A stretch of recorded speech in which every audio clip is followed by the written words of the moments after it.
لفولي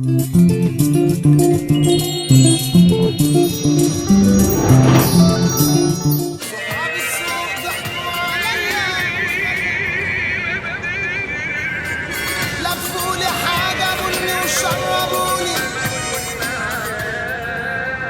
كلنا في حياتنا بيظهر صحاب السوق اللي بيحاولوا يقنعونا بكل الحاجات الوحشه بقى ويحلوها ويجملوها كده في عينينا. تعالوا بقى ننزل نشوف الناس حكايتهم ايه مع اصحاب السوق.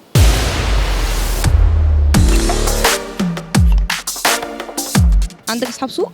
طبعا. قاعد جنبي اهو. اصحاب ايه؟ سوق. لا هم مش سوق بس هم فشلة بس. احنا بنعمل كل حاجة مع بعض. اكيد طبعا اكيد كتير. كتير كلها طبعا لازم. اكيد كل واحد عنده ده وده. شوية يعني. ولا كتير؟ لا شوية. ما اعتقدش يعني. طبعا. اللي ممكن ايه اول صاحب سوق علمك حاجه كده؟ لا علموك كده مش هتنفع خالص. انا اشوف سؤال تاني. لا ما علميش حاجه، مفيش حد يقدر يأثر عليا. نقلت خبراتك لمين؟ لاخويا. حاجات كتير. السجاير، شيشة. معلمنيش اي حاجه يعني، بس ممكن تلاقي بقى اللي هم اللي عايز يشرب سجاير، اللي عايز يجرب. هي اول حاجه تقريبا كنا في المدرسه كانوا تزويق. يعني اول حد علمك اول حاجه وحشه عملتها في حياتك يعني. اكيد السجاير. علمت حد حاجه كده كنت صاحب سوق؟ طبعا كنت صاحب، ما انا مش اتعلم لوحدي، اكيد هعلم واعلم. علمت ايه بقى؟ سجاير برضه اللي خدته اديته. بعد كده بعد مرحله الناشئين. بعد الكت دخلنا على سكة الدخان. حاجات كتير. انا عايزه اعرف تفصيل، ده اجمال، انا عايزه التفصيل. كتير. لا ما فيش حاجة معينة تقريبا. كل القعدة دي قعدة سوق اساسا. سجاير طيب؟ لا مش سجاير.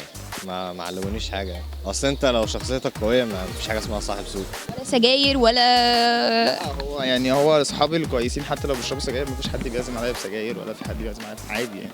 لا الشتايم مثلا. انت تشرب معانا شيشه بس تشرب سجاير؟ انا لو مش عايزه مش هعمل، بس ده على طول. المية مثلا وقعت قبل كده من المية دي. عرض عليك ايه؟ يعني كل حاجه، شوربه بقى، حشيش كده، يعني كل حاجه. اللي هو يا بنتي ما تجربي مالها عاديه ما بتاذيش. بس انا مش عايزه. انت مش عايزه حاجه مش هتعملي. علمتي حد حاجه غلط طيب؟ ممكن الشتيمه.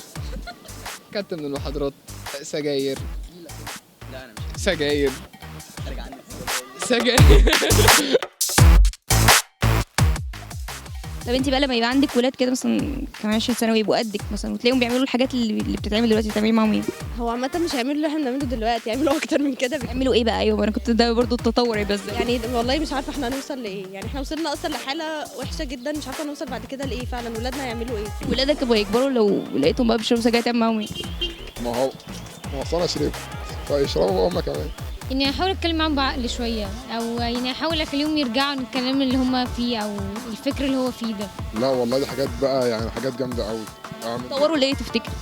بصي كده شمالك مثلا هتلاقي يمينك. لا يمينك انت، شمال انا. بصي انا مع مبدا اللي هو ايه، يتعاملوا يعني. بحب كل واحد، بحب صاحب كله، فاهمه؟ اللي هو هتاخدي من ده حاجه وتاخدي من ده حاجه، يعلمك حاجه في الاول وفي الاخر يعني. انت هتسيبهم يعني؟ في حاجات معينة مش كل حاجة يعني. هيبقى في تكنولوجيا في الموضوع. هم هيعملوا كل حاجه بس هم يجي يقولوا لي ان هم عملوها. يعني بقى هتعملي معاهم ايه طيب لو لقيتيهم منحرفين زي الشباب الايام دي؟ هو انا مش هيبقى في ايدي حاجه تانية غير النصيحه. هكدب على نفسي لو قلت ان انا همنعهم يعملوا اي حاجه. يمشوا في الشارع عريانين. قمه الانحراف صح. ساعتها يبقى التحرش عادي صح؟ كل حاجه تبقى متاحه. بقى هيتطور ازاي مثلا كمان 20 سنه ما يبقوا عيال فيها وهيتطور اكتر من كده، ممكن بقى يبقى صالة المالت يبقى احسن. لو بالنسبة لنا بنشرب مية او بنشرب حاجة بالعافية مثلا يعني، فهم اكيد دي ماشية في الشارع كده، ده الطبيعي. بيقولوا ان الست بتبوظها الست والراجل بيبوظه الراجل، ايه رايك في الموضوع؟ لا الراجل اللي بوظها الست والست يبوظها الراجل. طب انا عايزه اعرف يعني تبوظ ازاي تخليه منحرف مثلا؟ ازاي تخليهم نعرف؟ يعني ده سؤال ما يتسالش. طب الراجل يبوظ الست ازاي؟ ما اكيد ما بيغريهاش. يبقى بيحبها وكده. طب بقول لك ايه، تعالي نسهر النهارده، طب جربي كذا. لا بقول لك انا بحب البنات اللي بيعملوا كذا. الست بتبوظ الراجل ازاي؟ ايه؟ الست بتبوظ الراجل ازاي؟ هتبوظه خلاص. لا يعني هم بيقولوا الراجل ضعيف في مجتمعنا، فأي حاجة غمزة شعرة كتف خلاص كده. بصي، هو فكرة إن أي حد عنده استعداد إن هو يبوظ مش هيستنى لا ست ولا راجل. هو ما دام عنده استعداد، لو أنا بنت مثلا قدامي ولد هيبوظني عادي، والعكس صحيح يعني. طب الست تبوظ الست في ايه؟ تحكي لها على اللي الراجل كان بيعمله معاها، اللي هو خلاها تنحرف. ما اعتقدش ان واحد هيقول لواحده تانية مثلا اشربي حشيش مثلا، ما اعتقدش يعني. لا عادي بتحصل، بيحصل. الراجل هو اللي بيبوظ الست، بالعكس ده انتوا اللي مخلينا انتوا اللي مبوظيننا.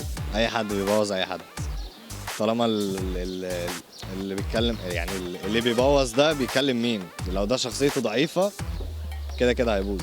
والله هو اللي عايز يبوظ هيبوظ من اي حد يعني، مش ست ولا راجل يعني. يخليها تعمل اي حاجه هو عايزها في اطار الحب يعني. في اطار الحب. لما يقنعها ان اي حاجه غلط في الدنيا وحرام ان هي صح وعادي ان هي تتعمل ومتاحه، ما دام مثلا في تحت مسمى حب. لا والله ما فيش الكلام ده، دي كلها بتبوظ بعض. هو عامة هي أي ست بتحب راجل، هي بتبقى منصاع الأمر في كل حاجة. هي الفكرة إن هي هتطيع أي حاجة هو يقولها. الست ما تقدرش تبوظ راجل، هي اضعف ان هي تبوظ راجل يعني، او الراجل المفروض شخصيته تمنعه ان هو يقدر يعني ينصاع لحاجات زي كده.